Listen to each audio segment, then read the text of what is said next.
Hello everyone. Recently, the Supreme Court of India had struck down the Electoral Bond scheme. Along with that, the Supreme Court had also struck down certain amendments that the government had made in certain laws to facilitate corporate donations to political parties. This move by the Supreme Court is going to have significant ramifications for political financing in India. Before going more into this issue, let us understand what is this electoral bonds and how does it work. The Electoral Bond scheme was introduced in 2017 budget session. Electoral bonds की योजना थी जिसकी budget में मैंने घोषणा की थी, उसको संसद के सामने रख दिया है। इसके पीछे उद्देश्य ये है कि जो चुनाव की और राजनीतिक दलों की फंडिंग मैकेनिज्म है, जो उनको पैसे के साधन मिलते हैं, उनको ट्रांसपेरेंट और साफ किया जाए। The main aim of the scheme was to prevent the entry of black money into Indian politics and also to bring a standardized channel for political financing in India. Do you know that till this time, much of the political financing was through cash route? And the main problem is that government could not properly track where did the money come from, where did the money go to. And also the government faced challenge in preventing the entry of black money into the Indian politics.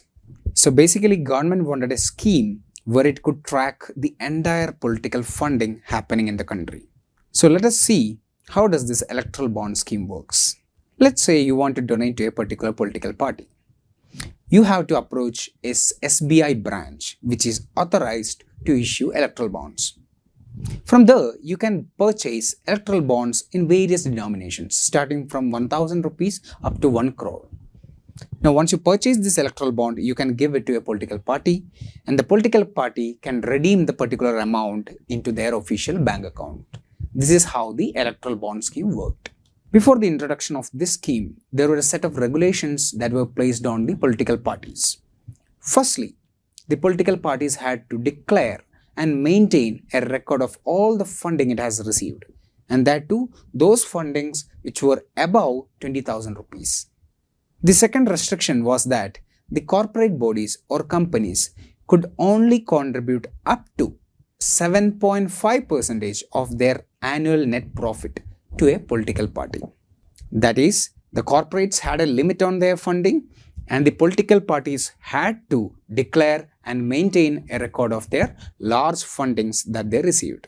To facilitate the smooth functioning of the electoral bond scheme, the Government of India had also introduced amendments in 3 key acts, that is the Income Tax Act, the Companies Act 2013 and the Representation of Peoples Act 1951. These amendments made 2 major changes. First, the government completely eliminated the donation limit for companies. That is, now there is no 7.5% upper limit, rather the companies could fund as much as they want into any political party. Secondly, the Government of India removed the earlier requirement that the political parties had to maintain and disclose the political funding it has received. That is, the political parties no longer had to disclose how much fund did they receive through the electoral bonds. So what happened recently is that the Supreme Court struck down all these amendments and restored the status quo of the legal framework that existed before the introduction of the electoral bond scheme. During the judgment, the Supreme Court of India also observed that permitting unlimited corporate contributions will have an unrestrained influence of companies in the electoral process, which will subdue aspirations of common man in Indian politics.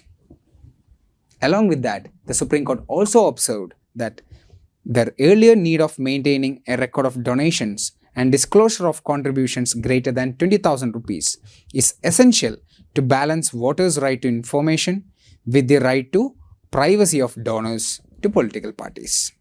Supreme Court were of the opinion that contributions less than 20,000 were very likely to influence the political decisions. The Supreme Court also observed that the provision which enabled the political parties not to disclose the funding that they received violated the right to information which were guaranteed to the voters by the Indian Constitution. While bringing out this significant judgment, the Supreme Court of India applied the double proportionality test. The test was used to balance the two competing fundamental rights. The first, the right to privacy of the political donors. Secondly, the right to information of the Indian voters.